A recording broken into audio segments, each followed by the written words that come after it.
It's as though you simply continue doing what you're doing as you would when you're doing something in the street. You continue it.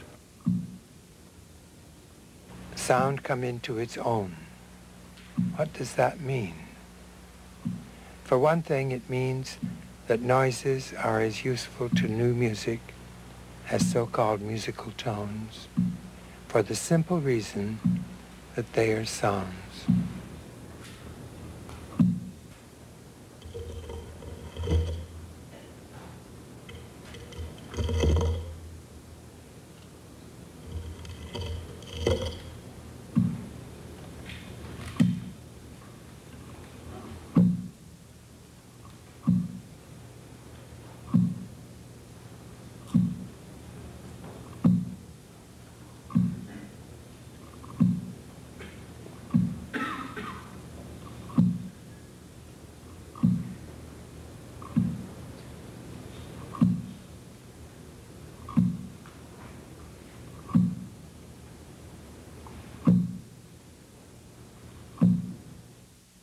John Milton Cage was born in Los Angeles on September 5th, 1912.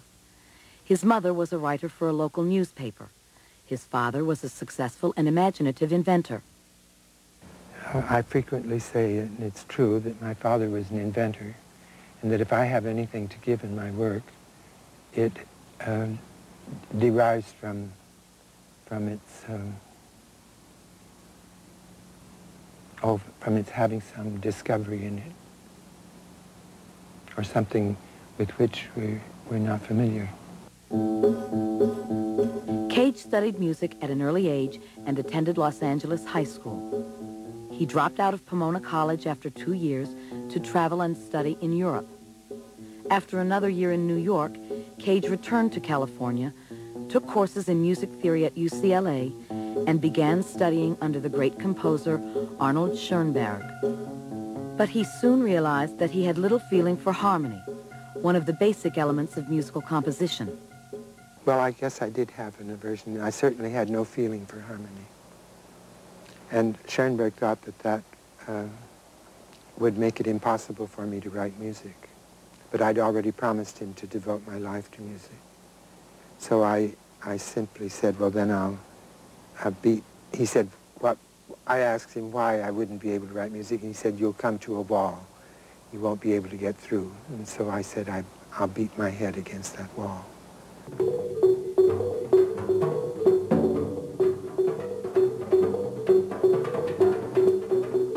Percussion music is a contemporary transition from keyboard-influenced music to the all-sound music of the future. Any sound is acceptable to the composer of percussion music.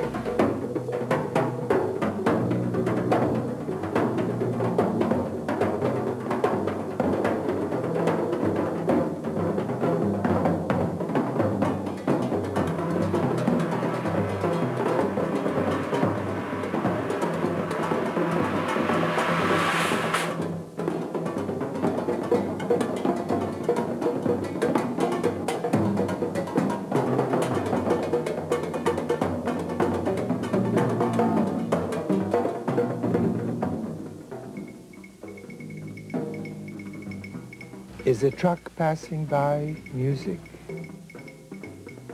Which is more musical? A truck passing by a factory or a truck passing by a music school?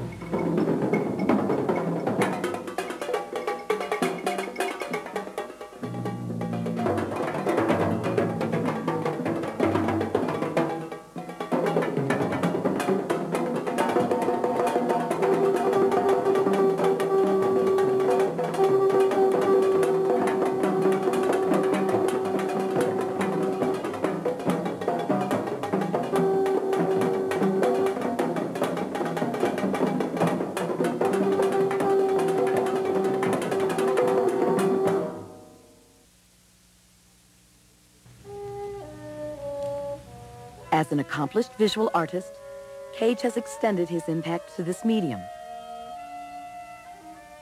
Cage also has many interests outside the arts. He is an imaginative cook, an avid horticulturist, And as a recognized authority on mushrooms, he was a founder of the New York Mycological Society. This is another kind, which is also good. Colibia radicata.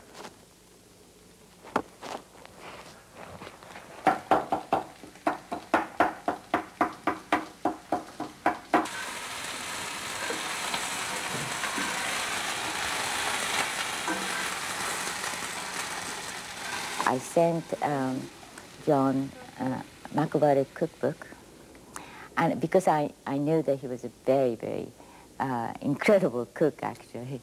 And so that was a way that I thought maybe he might want to get into Macavity, and he did. And it was amazing. I just respect his attitude of always being open to new things. And it doesn't seem so much about originality as just encouraging others to just tweak up their sensibility a little bit and to see what's right in front of them. Cage did feel and say that any sound could take its place in a piece of music. There was no sound that per se was not musical, that any sound could be part of a piece of music.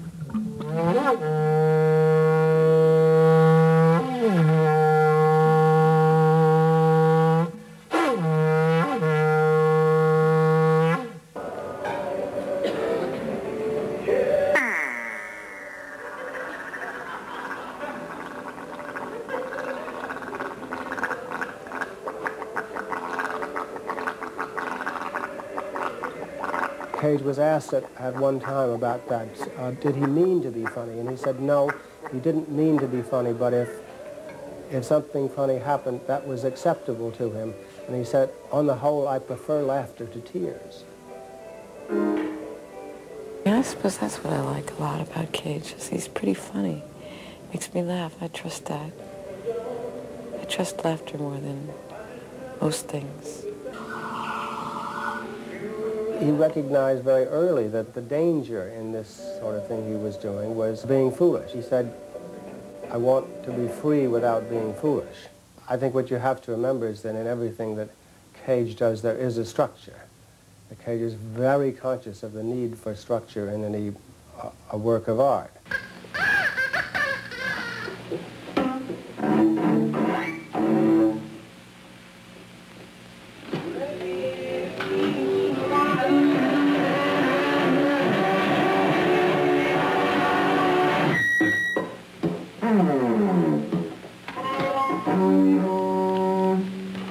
Yes, the whole thing is very determined, but those determinations were all arrived at by two different chance operations. One involved imperfections in the paper that I was writing on. I was writing on very large rolls of graph paper, and I would make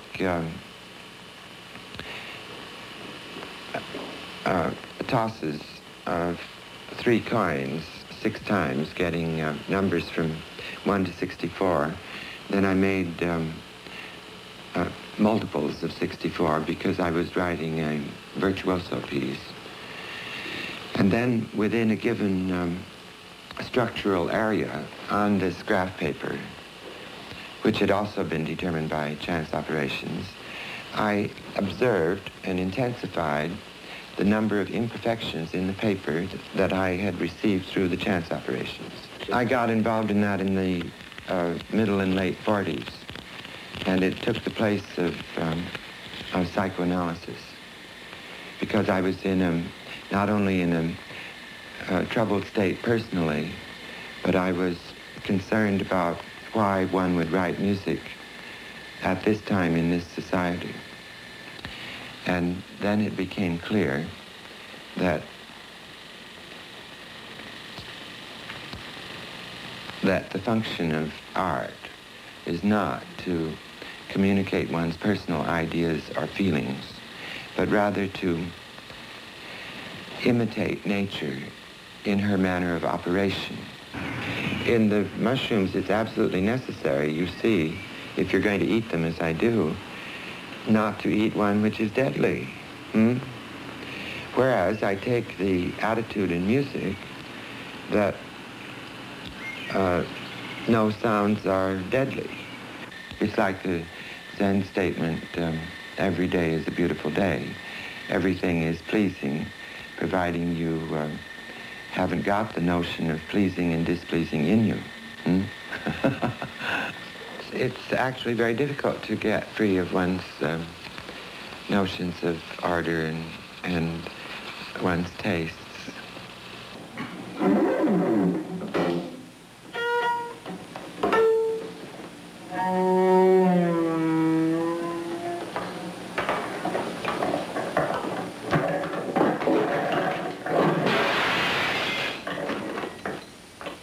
He's not putting you on. He's not trying to one-up you, trying to be superior to you. He's trying to demonstrate something you haven't heard before. In a sense, it's that everything in the world is blessed. The giving up of the ego and the self as a composer and turning it over to something else, be it chance or destiny or God or whatever it might be. He'll throw the I Ching to ascertain certain specific choices within which he can operate. But once those choices have been made, then everything from the calligraphy used in working it out to his insistence that the performers do it as he specifies is extremely ordered, rigid even. Of course, one of Cage's main influences has been as a conduit for the ideas of Duchamp. Marcel Duchamp, the great French painter who died in New York in 1968, had a tremendous impact on avant-garde art and ideas in this country, and especially on John Cage. In his famous Nude Descending a Staircase of 1912, and works he called ready-mades, found objects which he signed and submitted as finished works of art, Duchamp challenged every traditional notion that the creative artist was endowed with special expressive power and insight. The concept had been that man was the center of things and that the center of the center was his feelings and his emotions. Duchamp broke with that completely and decisively. Basically, I think what he was getting at was a philosophical point of view which was centered on doubt. He doubted everything. And unfortunately, people today, especially the layman or the public, want something that pleases him, and that's taste. And there are all kinds of three forms of it: bad, good, and indifferent taste. So I'm on the indifferent taste boat.